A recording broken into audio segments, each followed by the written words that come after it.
बताना चाहता हूं कि हमारा विंध्य क्षेत्र बाण सागर की नहरों के पूरा होने के बाद खेती के मामले में बहुत आगे निकल गया है। और लोग कहते हैं कि रीवा बदल गया, विंध्य क्षेत्र बदल गया है, रीवा की तस्वीर बदल गई है। और समय समय पर आपके नेतृत्व में यहां पर शिक्षा के क्षेत्र में भी, स्वास्थ्य के क्षेत्र में भी बहुत बड़ी सपनों को पूरा करने का काम हम लोग करेंगे। अब आपने अपना आशीर्वाद दे दिया, मतलब अब विंध्य के और मध्य प्रदेश के विकास को कोई ताकत रोक नहीं सकती है। लोगों की वोटों की कीमत प्रधानमंत्री नरेंद्र मोदी जी के नेतृत्व में गरीब के कल्याण की योजनाएं, वो सारा काम करने में कोई बाधा अब सामने नहीं है, क्योंकि आप लोगों ने 230 में से मध्य प्रदेश की जनता ने 163 सीट जिताया है, जो ऐतिहासिक रूप से सफलता है। हमारे विंध्य क्षेत्र में 30 में से 25 सीटें जिताया है। और इसलिए वास्तव में आप सबका आभार व्यक्त करने के लिए मुख्यमंत्री जी आज आए हैं। धरती से इतनी दौलत पैदा हो रही है हमारे विंध्य क्षेत्र में। मैं मुख्यमंत्री जी से एक मांग करना चाहता हूं, आदरणीय मुख्यमंत्री जी से मैं एक मांग करना चाहता हूं। धरती से इतनी दौलत पैदा हो रही है हमारे रीवा में, विंध्य क्षेत्र में, तो रीवा की कृषि उपज मंडी को आदर्श मंडी बनाने के लिए मैं आपसे निवेदन करता हूं कि आप रीवा की कृषि उपज मंडी को आदर्श मंडी बनाएंगे तो हमारे किसान जो धरती से दौलत पैदा कर रहे हैं उनको ज्यादा सुविधा मिलेगी, ज्यादा उनको फायदा होगा। और ज्यादा बातें मैं नहीं करूंगा। मैं मार्च के महीने में जरूर आपको आमंत्रित करता हूं, फरवरी और मार्च में आचार संहिता लगने के पहले, कि आप रीवा पधारें और रीवा में जो हवाई अड्डा बन रहा है उसके लोकार्पण के लिए सिंधिया जी को लेके और आप आके यहाँ पर उस हवाई अड्डे का भी लोकार्पण करें। एक बार फिर से मैं आपका बहुत बहुत स्वागत करता हूं, अभिनंदन करता हूं, वंदन करता हूं। बहुत बहुत धन्यवाद। धन्यवाद माननीय उप मुख्यमंत्री महोदय। मैं बड़े विनम्रतापूर्वक आग्रह करूंगा माननीय मुख्यमंत्री महोदय से कि आप आज जो रीवा जिले को विकास कार्यों की सौगात सौंपी जा रही है, निरंतर विकास की नई ऊंचाइयों पर बढ़ता प्रदेश और विंध्य प्रदेश, जो कि रीवा जिले को विकास की सौगात दी जाएगी। सबसे पहले भूमि पूजन जो कि शिलान्यास होने हैं, जिसकी कुल राशि लागत है 326 करोड़ 54 लाख। मैं निवेदन करूंगा माननीय मुख्यमंत्री महोदय से कि आप अपने शुभ कर कमलों से आप जोरदार तालियां बजाएं। माननीय मुख्यमंत्री महोदय द्वारा किया गया भूमि पूजन और शिलान्यास डिजिटल तरीके से 326 करोड़ 54 लाख की राशि। इसके पश्चात मैं पुनः निवेदन करूंगा माननीय मुख्यमंत्री महोदय से कि आप लोकार्पण करें जो विकास कार्य हो चुके हैं रीवा जिले में 11 करोड़ 36 लाख रुपए के विकास कार्यों का लोकार्पण करने का निवेदन माननीय मुख्यमंत्री महोदय से। और एक बार जोरदार तालियां पुनः बजाएं, अभिनंदन करें माननीय मुख्यमंत्री महोदय का इन विकास कार्यों के लोकार्पण के लिए। धन्यवाद माननीय मुख्यमंत्री महोदय। अब बड़े विनम्रता के साथ मैं आग्रह करूंगा माननीय मुख्यमंत्री महोदय, जिनका संकल्प है मध्य प्रदेश को विकास की नई ऊंचाइयों तक ले जाने का, विकास होगा निरंतर, विंध्य को बनाएंगे बेहतर। मैं निवेदन करूंगा माननीय मुख्यमंत्री महोदय से कि आप इस समारोह को संबोधित करने का कष्ट करें। आप एक बार जोरदार तालियां बजाएं, करतल ध्वनि से माननीय मुख्यमंत्री महोदय का अभिनंदन करें। विंध्य की इस धरती पर आपका, हमारा, अपना सबका सौभाग्य, और मैं समझ सकता हूं कि रीवा का तो ज्यादा ही सौभाग्य है। मां रेवा के नाम पर ये रेवा का हमारे महाराज बैठे हैं। अमरकंटक इस पुराने राज्य का ही हिस्सा था जहां मां रेवा का जन्म स्थान है, अमरकंटक। उनके नाम पे ये रीवा है। हम सब सौभाग्यशाली हैं। और रीवा अंचल में ही भगवान राम ने अगर 11.5 साल अपना वनवास काल का व्यतीत करने का निर्णय किया, तो वो चित्रकूट भी आप ही का हिस्सा है। तो इसलिए जोरदार तालियां बजा करके मेरे साथ 2 हाथ खड़े ऊपर करके बोलिए, जय जय श्री राम, जय जय श्री राम। हम सबका सौभाग्य है आज का ये जो अद्वितीय पल है। और इस पल के लिए तो वर्तमान के दौर में खास करके 500 साल बाद यशस्वी प्रधानमंत्री के नेतृत्व में कानून और व्यवस्था के आधार पर जिस प्रकार से सुप्रीम कोर्ट के निर्णय का पालन हुआ है, मैं माननीय उप मुख्यमंत्री राजेंद्र जी शुक्ला, जोरदार तालियां बजाओ राजेंद्र जी के लिए। माननीय सांसद जनार्दन मिश्रा जी, जोरदार तालियां जनार्दन जी के लिए। भाजपा के जिला अध्यक्ष मेरे मित्र डॉक्टर अजय सिंह जी के लिए भी जोरदार तालियां बजाएं। हमारे विधायक गुड़ बहुत वरिष्ठ नेता नागेंद्र सिंह जी के लिए जोरदार तालियां बजाएं। नागेंद्र सिंह जी की लोकप्रियता ऐसी जबरदस्त है कि इस उम्र में भी नागेंद्र सिंह जी का नाम मात्र पार्टी रख दे तो पार्टी जनता परवारे जिता के पहुंचाती है, ऐसे हमारे अद्वितीय नेता है। हमारे इसी मंच पर विराजमान दिव्यराज सिंह जी, जोरदार तालियां बजा, मेरे अभिन्न मित्र हैं। आपके अपने यहां इसी रीवा साम्राज्य के महाराज रहे। हमारे लिए प्रदीप पटेल जी, जोरदार तालियां प्रदीप पटेल जी के लिए, विधायक है प्रदीप जी। यहां मंच पर मौजूद सिद्धार्थ, अब आप तालियां बजाते रहिए, नाम ज्यादा है और मेरे को 5:30 बजे के पहले वापस यहां से सबसे पहले खजुराहो जाना है, तो इसीलिए नरेंद्र प्रजापति जी, जोरदार नरेंद्र प्रजापति जी, सिद्धार्थ तिवारी जी, राजेश पांडे जी, अनिल पटेल जी, नीता कौल जी, प्रणव प्रताप सिंह जी, वेंकटेश पांडे जी, वीरेंद्र गुप्ता जी, श्रीमती प्रज्ञा त्रिपाठी जी, श्री राजेंद्र पांडे जी, सुरेंद्र चंदेल जी, श्रीमती ममता गुप्ता जी, श्री राम जी प्रजापति और हमारी इस अंचल की 2 मेरी मंत्रिमंडल के साथी बहनें, जोरदार तालियां प्रतिमा बागरी जी के लिए भी और राधा सिंह जी के लिए जोरदार तालियां बजाइए। देखो लोकतंत्र गौरवान्वित कैसे होता है। लोकतंत्र गौरवान्वित करने के लिए एक बार फिर यशस्वी प्रधानमंत्री नरेंद्र मोदी जी के लिए तालियां बजाएं, जिनके माध्यम से सरकार बनती है। सरकार के अंदर आने वाले मंत्रियों के लिए, चाहे मुख्यमंत्री हो तो एक अपने सामान्य परिवार का कार्यकर्ता, जिनको उठा करके कहां से कहां पहुंचाते ये नरेंद्र मोदी जी कर सकते हैं। जोरदार तालियां नरेंद्र मोदी जी के लिए बजाइए। भारतीय जनता पार्टी की सरकार में हो सकता है। और अपना रीवा तो आप तो चारों उंगली घी में और सिर कढ़ाई में, मेरे साथ तो डबल है। आपका उप मुख्यमंत्री भी अपने रीवा के और आपके दामाद भी रीवा के, कितना ज्यादा आनंद आया इस बात के लिए। और बचा कुचा थोड़ी बहुत कसर अगर थी तो पहली बार वाले विधायक दोनों बहनें भी आपकी रीवा अंचल की, जोरदार तालियां बजाएं राधा सिंह जी के लिए, प्रतिभा जी के लिए।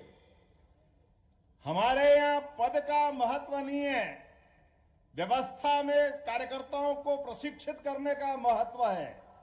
और इसी कारण से लोकतंत्र जिंदा किस बात के लिए होता है। लोकतंत्र की लंबी लड़ाई में अमर शहीद क्रांतिकारियों ने अपने बलिदान दिया है, अपने आत्म आहुतियां दी है। और रीवा का तो मैंने अपने दिव्यराज सिंह जी से सुना है, रीवा हमारा वो साम्राज्य है जब मुगल सत्ता ने तलवार के दम पर अच्छे को परास्त किया, तो रीवा साम्राज्य ने हमारी सनातन संस्कृति को बचाने के लिए सदैव युक्ति बुद्धि से अपना रास्ता निकालते निकालते पूरा सनातन धर्म को बचाने का प्रयास किया। मैं इस बात के लिए आनंदित भी हूं कि हां, रीवा का अपना वाकई समय आ गया विकास का। जोरदार तालियां बजाओ, अब कोई कोर कसर बाकी नहीं रहेगी रीवा के लिए। हमने अपने काम के आधार पर यशस्वी मुख्यमंत्री से शिवराज सिंह जी चौहान, पूर्ववर्ती मुख्यमंत्री ने जब अपने विकास के कारवां को बढ़ाया यशस्वी नरेंद्र मोदी जी के नेतृत्व में, तो हमने पुनः संकल्प लिया कि आपने जहां तक बढ़ाया है हम उससे 4 गुना आगे ले जाने के लिए संकल्पित है। इसलिए आपकी कोई योजना, किसी प्रकार के विकास के काम को बगैर बंद किए और नए नए कीर्तिमान बनाएंगे, नई नई ऊंचाइयों पे ले जाएंगे। और इसीलिए काम का विकेंद्रीकरण करने का भी हमने सिस्टम बनाया है। सरकार को वल्लभ भवन से उठा करके संभाग तक और संभाग से जिले तक और जिले के बाद विधानसभा के अपने कार्यकर्ताओं के माध्यम से विकास के लिए गली गली, मोहल्ले मोहल्ले, हर जगह दरकार जहां रहेगी वहां तक विकास के आयाम को ले जाया जाएगा। और ये यशस्वी प्रधानमंत्री की सरकार है जिनने आह्वान किया कि हम सरकार में आए तो ये तमाम प्रकार के, जाना कितने प्रकार के षड्यंत्र होते सरकार बनाने के लिए, और उन्होंने जो कहा कि हमारे पास केवल 4 जातियां हैं, वो 4 जातियां में किसान, महिला, युवा, ये जो उनका अपना समीकरण है, केवल उनके लिए किसान, इनके लिए काम करेंगे। मुझे इस बात की प्रसन्नता है कि सिंचाई के संसाधन भी सबसे अच्छे कहीं पनपे तो रीवा अंचल में पनप करके गरीब से गरीब आदमी के भी जीवन में बदलाव लाने का प्रयास है। और राजेंद्र जी रुकिएगा मत, और जो प्रस्ताव बना सकते, आपने कृषि उपज मंडी को अच्छा करने की बात की, मैं मंच से ही घोषणा करता हूं, कृषि उपज मंडी हमारी सर्वश्रेष्ठ बनेगी, इसमें कोई कॉम्प्रोमाइज नहीं होगा। इसके अलावा भी विकास के मामले में आप रोजगार परक विकास की दृष्टि जरूरत है, और रोजगार परक विकास के लिए निश्चित रूप से अब हमारे लिए आने वाले समय में उद्योग धंधे, किसान की व्यवस्था, खास करके जिस प्रकार का समय चल रहा है, उद्योग धंधे में भी माइनिंग से जुड़े जिले जहां हमारी माइनिंग है, खनिज के बहुत अच्छे संसाधन है, उनके माध्यम से विकास होगा। तो वो जिले जहां ये पहले से लगे वो तो अपनी जगह है ही, लेकिन ऐसे जिले जहां इसकी दरकार है, अभी गुंजाइश है, उन जिलों के लिए विशेष सब्सिडी देकर के उनको भी खड़ा कर करे, प्रत्येक बेरोजगार के हाथ में सरकार कोशिश करेगी उनके जीवन में सुख का उजाला आए, उनका जीवन भी बदले, ये प्रयास हमारी सरकार का रहने वाला है। नई शिक्षा नीति के माध्यम से यशस्वी प्रधानमंत्री ने नया दरवाजा खोला है कि हाँ, विकास तो हम करेंगे, लेकिन केवल रोटी कपड़ा मकान की बात नहीं करेंगे। रोटी कपड़ा मकान तो होगा ही, लेकिन सनातन धर्म के मामले में कोई कॉम्प्रोमाइज करने वाले नहीं है। हम अपनी सनातन संस्कृति को भी सर्वोच्च स्थान पर रख करके आगे बढ़ेंगे इसी आधार पर, क्योंकि ये भारत अपने आप में इन विशेषताओं के कारण से ही दुनिया में सदैव आगे बढ़ता रहा है। इकबाल ने कहा है कि कुछ बात है कि हस्ती मिटती नहीं हमारी। तो यूनान, मिस्र, रोम बड़े बड़े साम्राज्य थे, लेकिन वो सारे के सारे साम्राज्य धराशायी हो गए। लेकिन हमारे अपने इस भारत की विशेषता है, ये अपने यहां पर अपनी परंपराओं के साथ अपने पुरखों के बनाए वो उच्चतम मापदंड, उनको सबको स्थापित करके चलता है। इसलिए प्रभु राम में आस्था करने का मामला हो तो हाँ कहता कि हाँ हमारे पूर्वज थे। अब ये अलग बात है कि उसके मामले भी लोग राजनीति करते हैं। जिनको राजनीति करना वो राजनीति करे, उसकी परवाह भारतीय जनता पार्टी न कभी करी है न कभी करेगी। प्रभु रामचंद्र जी ने सारा जीवन अपना कदम कदम पर पूरे भारतवर्ष के लिए समूची मानवता को धन्य करने के लिए गुजारा है।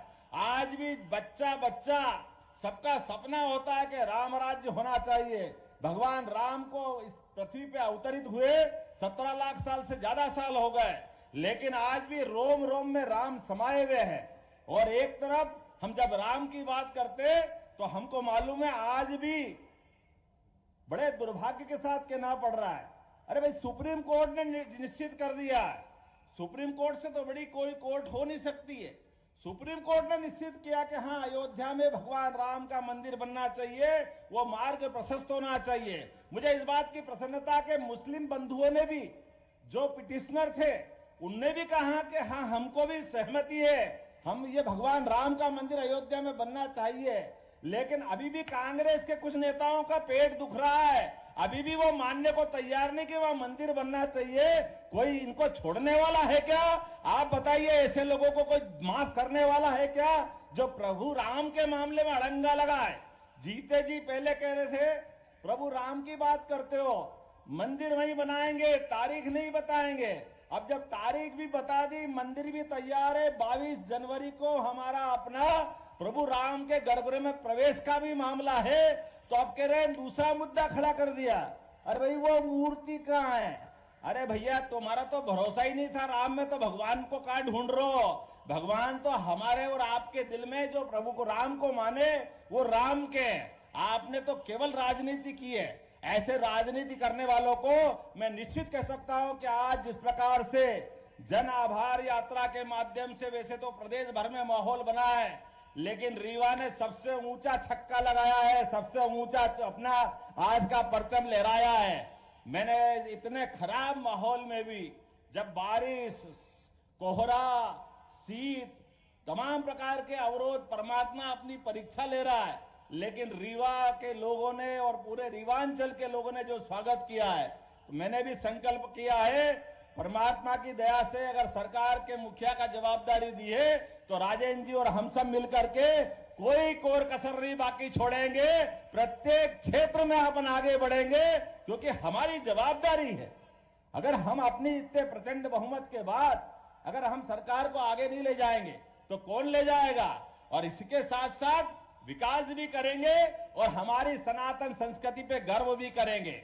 मुझे इस बात की जानकारी है कि यहाँ पाणिनि संस्कृत विश्वविद्यालय का एक केंद्र बनने वाला है। 20 करोड़ की लागत से उसका हमने सेंटर का विकास करने की बात कही है। अगर 100 करोड़ भी लगेंगे राजेंद्र जी, तो निश्चित रूप से उसमें भी कोई कोर कसर नहीं बाकी रहेगी। जिस जिस क्षेत्र में भी पैसा लगेगा, जो विकास का काम की आवश्यकता होगी, वो सारे के सारे काम होंगे। और आज हमने संयोग से, मैंने कहा था कि यहां पर मैं जहां जा रहा हूं केवल आभार रैली नहीं कर रहा हूं, केवल भाषण नहीं दे रहा हूं। हमारे सभी माननीय विधायक, सांसद, मंत्री, इनके संभागों के साथ लॉ एंड ऑर्डर की बैठक। आप बताइए, वर्षों वर्षों से थाने बने हुए थे, लेकिन थानों की सीमाओं को लेकर जनता की कठिनाइयों के लिए अभी बहुत इस बात में गुंजाइश थी। हमने निर्णय किया कि थानों की सीमा बदली जाएगी और जहां जहां नजदीक से नजदीक लाइन ऑर्डर के लिए व्यक्ति पहुंच सकता है, 31 जनवरी के पहले पहले उसको दुरुस्त किया जाएगा। हमारे कार्यकर्ताओं का तो ठीक है, आम जनता का भी मान सम्मान के मामले में कोई भी प्रशासन का अधिकारी बदतमीजी करेगा, हमारी सरकार बर्दाश्त नहीं करेगी किसी कीमत पर। वो कितना भी बड़ा